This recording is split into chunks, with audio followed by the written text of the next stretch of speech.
Fala galera, tudo bem? Aqui é o engenheiro Rafael Rodrigues e hoje eu vou estar falando para vocês sobre os inversores, quais tipos que a gente tem no mercado, como eles funcionam e qual que é a função dos inversores. Beleza galera? Então bora lá!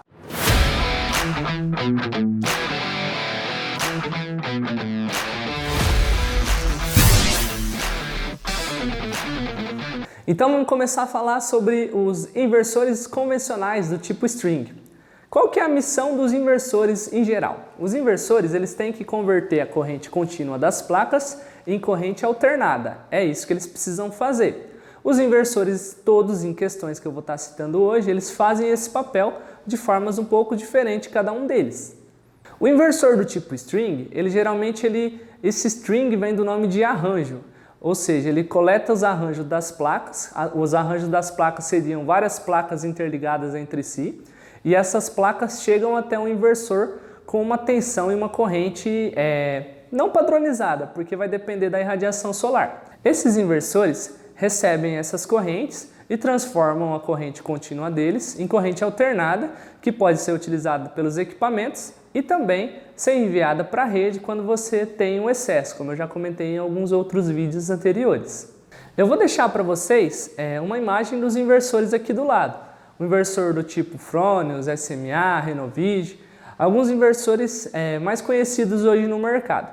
Esses inversores, que nem eu te falei, são mais utilizados hoje no mercado, beleza? Então bora lá para o próximo inversor.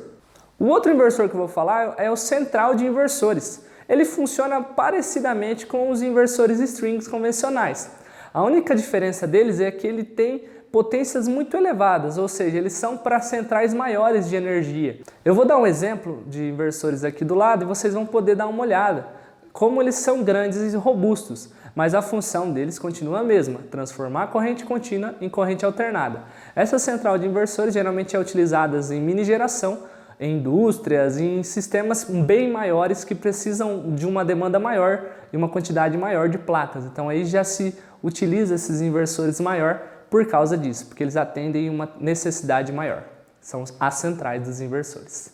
Hoje também a gente tem os inversores off-grid, que são fora da rede. Esses inversores off-grid são utilizados quando a gente não tem rede elétrica no local e a gente precisa das baterias para armazenar a energia que a gente gera pelas nossas placas.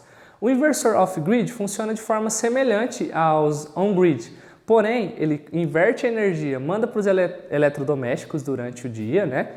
E aquilo que ele tem de excesso, ele injeta na bateria para usar posteriormente.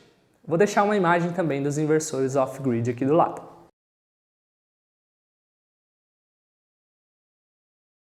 Temos também os inversores híbridos. Os inversores híbridos, eles funcionam tanto a bateria quanto ligada à rede.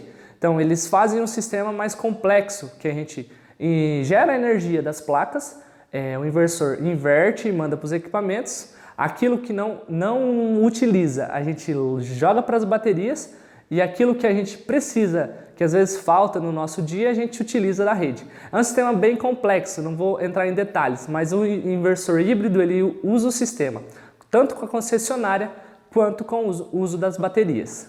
Outro tipo de inversor que a gente tem é o microinversor. Os microinversores, eles funcionam também iguais aos inversores, eles transformam corrente contínua em corrente alternada. O que acontece que os microinversores são diferentes? Por que acontece que eles são diferentes? Eles são diferentes por quê? Porque as placas, geralmente já geram energia em corrente contínua e os microinversores já estão próximo deles para transformar essa corrente contínua em corrente alternada e já jogar para a rede.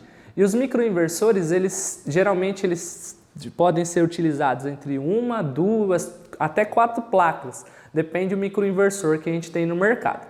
Beleza? Então a gente consegue ligar menos placas em um microinversor e ele faz essa transformação de energia direto perto das placas e já joga na nossa rede. Uma vantagem do microinversor é que a questão do sombreamento não afeta todas as placas. Ela afeta, digamos assim, uma quantidade X de placas. Então, se a gente tem 4 placas ligadas no microinversor, elas vão trabalhar individualmente. Se for 2 também, individualmente. Então, as outras placas não são afetadas. Isso que é interessante na questão dos microinversores.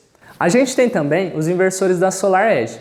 Os inversores da SolarEdge trabalham com otimizadores de potência que fazem com que essas potências das placas, enfim, elas cheguem ao inversor de forma otimizada e de forma praticamente padronizada. Isso faz com que diminua as perdas no sistema e faça com que o sistema funcione de forma mais completa, de forma mais show de bola. Beleza, pessoal? Esses inversores da SolarEdge são uma tecnologia um pouco mais cara e um pouco mais avançada. E esses inversores possuem uma garantia um pouco maior também em relação aos outros inversores. Eu não vou entrar em detalhes ao SolarEdge, porque esse não é o intuito. Na verdade, o intuito é falar um pouco mais sobre os inversores em questões.